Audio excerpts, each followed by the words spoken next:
Florence Nightingale lahir pada tanggal 12 Mei 1820 di Italia. Florence Nightingale berasal dari keluarga terpandang yang ayahnya sering dijuluki sebagai Tuan Tanah. Florence sudah menunjukkan minat besarnya pada ilmu pengetahuan dan memiliki rasa kepedulian sosial yang tinggi. Meskipun keluarganya menentang keinginannya untuk menjadi perawat, karena perawat merupakan profesi yang dianggap rendah pada masanya. Florence tetap teguh pada panggilannya. Ia kemudian menempuh pendidikan keperawatannya di Jerman dan memulai praktiknya di berbagai rumah sakit. Ketika Perang Crimea, Florence bersama tim perawatnya berangkat ke Turki untuk merawat tentara Inggris yang sakit akibat kondisi rumah sakit yang sangat buruk.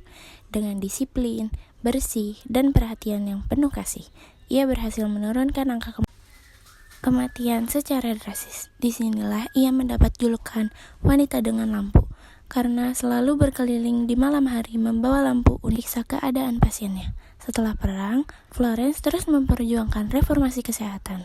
Ia mendirikan sekolah keperawatan yang bernama Nightingale di Rumah Sakit Thomas yang berletak di London pada tahun 1860. Sekolah ini juga melahirkan banyak perawat profesional dan mengangkat status keperawatan menjadi profesi yang terhormat. Florence juga menulis berbagai karya tentang kesehatan, kebersihan, dan keperawatan. Ia menjadi dasar perkembangan ilmu keperawatan modern.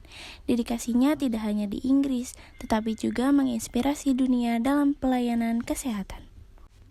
Karirnya ketika ia masih di Turki pada tanggal 29 November 1855. Publik bertemu untuk memberikan pengakuan pada Florence Nightingale untuk hasil kerjanya pada perang yang membuat didikannya dana Nightingale untuk pelatihan perawat. Juga berhasil mendapatkan gelar terhormat yaitu wanita dengan lampu karena ia berhasil menyelamatkan banyak jiwa dari kematian. Florence juga menggunakan uangnya untuk membangun sekolah perawat. Florence berargumen bahwa dengan adanya sekolah keperawatan, maka profesi perawat akan menjadi lebih dihargai. Ibu dari anak-anak keluarga baik akan mengizinkan anak-anak perempuannya untuk bersekolah menjadi seorang perawat. Pimpinan sekolah Florence juga mengatur sekolah itu dengan sangat baik. Tulisannya mengenai dunia keperawatan dan cara mengaturnya dijadikan bahan pelajaran di sekolah tersebut. Nightingale juga berkontribusi pada Perang Crimea yang menjadi fokus utamanya ketika laporan kembali ke Inggris tentang kondisi mengerikan bagi yang terluka di rumah sakit militer di sisi Asia Bosporus di seberang Konstantinopel di Istanbul. 21 Oktober 1854, ia dan stafnya berjumlah 38 perawat sukarelawan wanita termasuk kepala perawatnya bahwa perawatan yang buruk bagi tentara yang terluka diberikan oleh staf medis yang kewalahan menghadapi ketidakpedulian resmi tersebut. Obat-obatan langka, kebersihan diabaikan, dan infeksi massal sering terjadi. Banyak di antaranya berakibat fatal. Tidak ada peralatan mengolah makanan bagi pasien.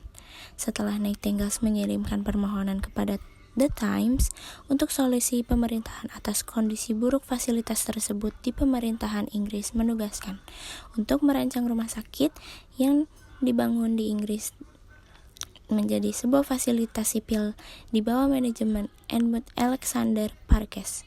Memiliki tingkat kematian kurang dari 1/10 angka kematian di Suktari. Juga berhasil menurunkan angka kematian dari 42% menjadi 2%, baik dengan melakukan perbaikan dalam hal kebersihan dirinya sendiri atau dengan meminta dibentuknya komisi sanitasi. Pada musim dingin pertamanya, 10 kali lebih banyak tentara meninggal karena penyakit tifus, tifoid, kolera, dan difteri daripada akibat luka pertempuran. Dengan kepadatan yang berlebihan, saluran pembuangan yang rusak, dan kurangnya ventilasi, Florence Nightingale meminta untuk komisi tersebut membersihkan saluran pembuangan dan memperbaiki ventilasi. Angka kematian berkurang tajam, tetapi dia tidak pernah mengklaim penghargaan karena membantu mengurangi angka kematian.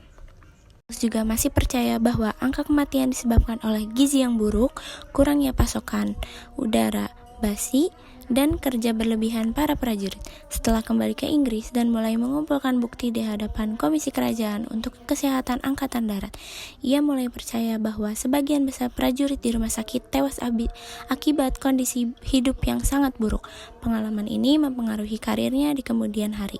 Ketika ia menganjurkan kondisi hidupnya yang sanitasi, berbagai hal sangat penting.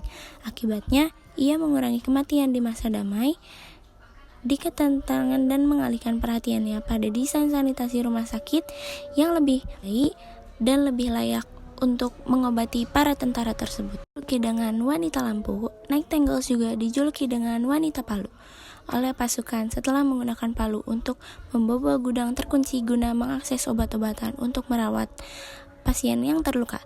Namun, Rachel menganggap perilaku tersebut tidak sopan dan menciptakan alternatif yang kemudian menjadi wanita lampu. Setelah didirikannya pelatihan rumah sakit keperawatan dalam sebuah pertemuan publik untuk memberikan penghargaan kepada Nightingale, sumbangan yang berlimpah pun mengalir deras. Sidney Halbert menjabat sebagai sekretaris kehormatan dana tersebut, membagikan dana yang cukup besar untuk merinci kondisi kesehatan, definisi fisik, informasi diet, dan detail penting lainnya dari pasien yang Nightingale tangani di sana. Ia mencatat bahwa perawatan di sana juga sangat jauh lebih murah daripada di Swiss. Didirikan oleh Nightingale juga mendapat julukan dari masyarakat, yaitu rumah sakit terindah di Inggris, dan pada tahun 1868 menyebutnya sebagai rumah sakit model yang sangat baik untuk diikuti. Pada tahun 1857, Nightingale terbaring di tempat tidur dan menderita depresi. Selama bertahun-tahun ia berbaring tidurnya, ia juga melakukan pekerjaan perintis di bidang perancangan rumah sakit dan karyanya menyebar dengan cepat ke seluruh Inggris dan dunia. Di rumah, ia dapat memilih dan memberi kain flanel melalui pesanan pos. Metode retail baru saja saat ini dicetuskan oleh pengusaha Wells Price Jones yang akan menggunakan nama Nightingale sebagai pelanggan dalam iklannya. Hasil karya Nightingale melambat secara signifikan dalam dekade terakhirnya. Ia menulis sangat sedikit selama periode itu karena kebutaannya dan menurunnya kemampuan mentalnya, meskipun ia memiliki minat pada berita terkini. Juga memiliki banyak karya. Yang pertama adalah buku yang berjudul Catatan Keperawatan, Apa Itu Keperawatan, Apa Yang Bukan Keperawatan. Yang kedua, Perjalanan Spiritual Florence Nightingale, Anotasi Alkitab, Khutbah, dan Catatan Jurnal. Yang ketiga, Teknologi Florence Nightingale, Esai, Surat, dan Catatan Jurnal. Yang keempat, Mistimisme dan Agama-Agama Timur. Yang kelima, Catatan Keperawatan yang ditulis pada tahun 1861. Selanjutnya, catatan pengantar tentang lembaga Laying In. Selanjutnya, ia juga menulis surat-surat dari Mesir, yaitu Perjalanan Sungai Nil pada tahun 1849 sampai dengan 1850. Pernah berkontribusi pada statistik dan reformasi sanitasi. Florence Nightingale menunjukkan bakatnya dalam matematika sejak usia dini dan unggul dalam mata pelajaran tersebut. Di bawah asuhan ayahnya, kemudian Nightingale menjadi pelopor dalam penyajian informasi visual dan grafik statistik. Ia juga menggunakan metode seperti diagram lingkaran yang pertama kali dikembangkan oleh William Playfair pada tahun 1801. Meskipun umum sekarang, pada saat itu merupakan metode pemajian data yang sangat relatif dan dikatakan sebagai rumit. Nightingale juga digambarkan sebagai pelopor sejati dalam representasi grafik statistik dan sangat terkenal karena penggunaan diagram area kutub atau kadang-kadang mawar Nightingale. Nightingale meninggal dengan tenang di kamar tidurnya di 10 Scott Street, Mayfair, London pada 13 Agustus 1910 di usia 90 tahun. Sekian dari saya, terima kasih. Wassalamualaikum warahmatullahi wabarakatuh.